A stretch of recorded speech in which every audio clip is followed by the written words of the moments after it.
Assalamualaikum warahmatullahi wabarakatuh. Alhamdulillahirabbil alamin. Assalatu wassalamu ala asrofil anbiya'i wal mursalin wa ala alihi washabihi ajma'in, amma ba'd. Perkenalkan, nama saya Meta Nur Fatimah, NPM 1901011099. Saya akan mempresentasikan materi saya yang berjudul Sejarah diturunkannya. Sejarah pewahyuan Al-Quran dimulai dari surat Al-Alaq ayat 1-5 yang berbunyi, A'udzu billahi minasyaitonir rajim. Bismillahirrahmanirrahim. Iqra bismi rabbikal ladzi khalaq. Khalaqal insana min 'alaq. Iqra wa rabbukal akram. Alladzi 'allama bil qalam. 'Allamal insana ma lam ya'lam. Shadaqallahul 'azim.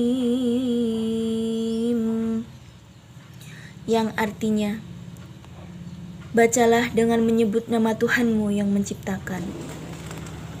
Dia telah menciptakan manusia dari segumpal darah.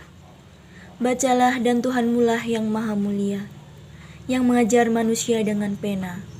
Dia mengajarkan manusia apa yang tidak diketahuinya. Dengan mengajak kepada Nabi Muhammad SAW untuk membaca yang dituntunkan bacaannya oleh malaikat Jibril.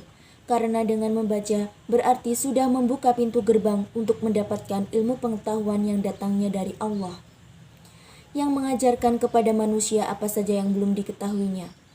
Al-Quran diturunkan dalam waktu kurang lebih 23 tahun. Dengan mengajak kepada Nabi Muhammad SAW untuk membaca yang dituntunkan bacaannya oleh malaikat Jibril.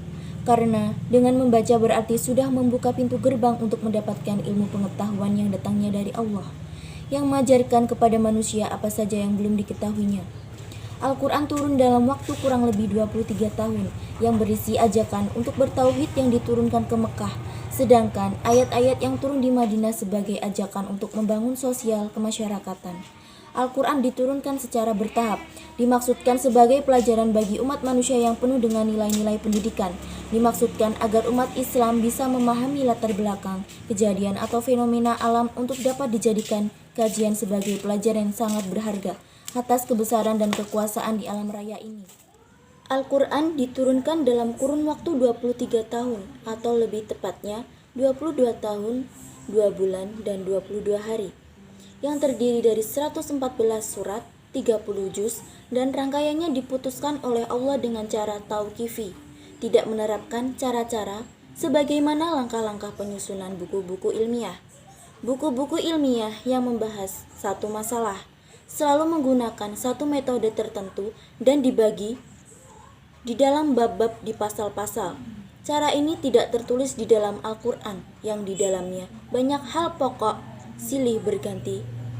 Al-Quran adalah pedoman bagi manusia berhubungan arahan yang berkenaan dengan akidah dan penjelasan tentang pedoman itu dalam hal kandungan syariat.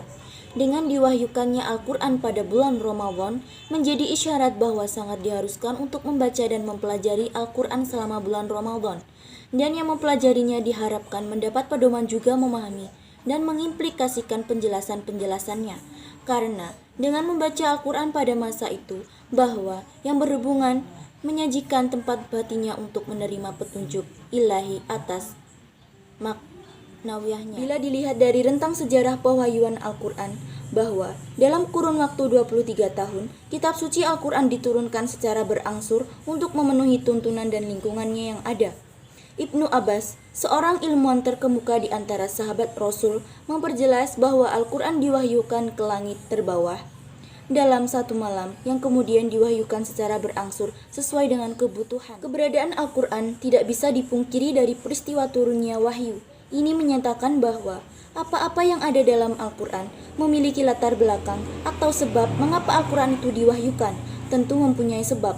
Oleh sebab itu, ayat Al-Quran turun memiliki beberapa kejadian yang harus dipahami secara rinci, agar dalam memahami ayat tidak tanggung-tanggung dan harus sesuai dengan keadaan suatu masyarakat di mana golongan itu tinggal, sehingga dalam pemahaman tidak akan berselisih dengan apa yang tercantum dalam kitab suci Al-Quran. Semua hal harus tertuju kepada Al-Quran dan sunnah Nabi Muhammad SAW. Al-Quran diturunkan pada masyarakat Arab saat itu ialah untuk meluruskan anggapan sosial masyarakat Arab dan sebagai kitab pedoman bagi seluruh umat manusia. Tata nilai masyarakat Arab sudah sedemikian parahnya sehingga perlu adanya kitab petunjuk untuk meluruskan keadaan tersebut.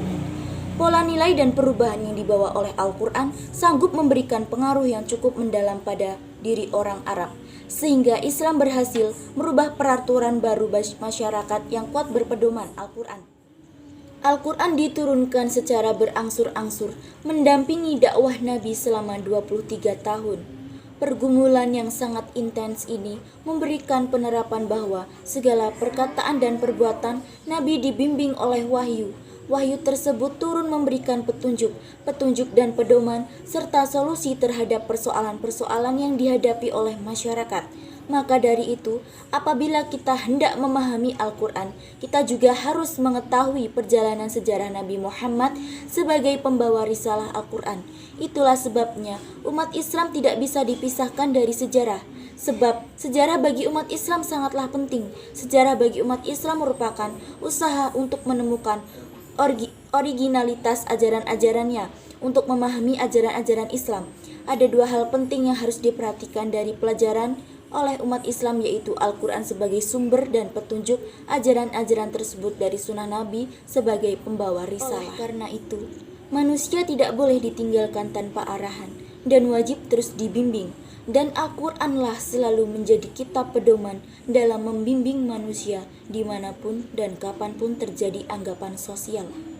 Al-Quran merupakan suatu ajaran yang berkepentingan terutama untuk memperoleh sikap moral yang baik bagi perbuatan manusia, perbuatan yang benar, apakah itu tingkah laku politik, keagamaan maupun sosial. Dilihat Al-Quran sebagai ibadah. Oleh sebab itu, Al-Quran mementingkan semua penekanan moral dan sebab-sebab psikologi yang melahirkan rangkaian berpikir yang baik bagi perbuatan. Hal ini sesuai dengan tujuan utama Al-Quran, yaitu mendirikan sebuah pola aturan masyarakat yang adil berdasarkan tata krama dan dapat bertahan di muka bumi ini. Demikianlah presentasi yang dapat saya sampaikan. Kurang lebihnya saya mohon maaf dan kepada Allah Subhanahu wa taala saya mohon ampun. Saya akhiri, wabillahi taufik wal hidayah. Wassalamualaikum warahmatullahi wabarakatuh.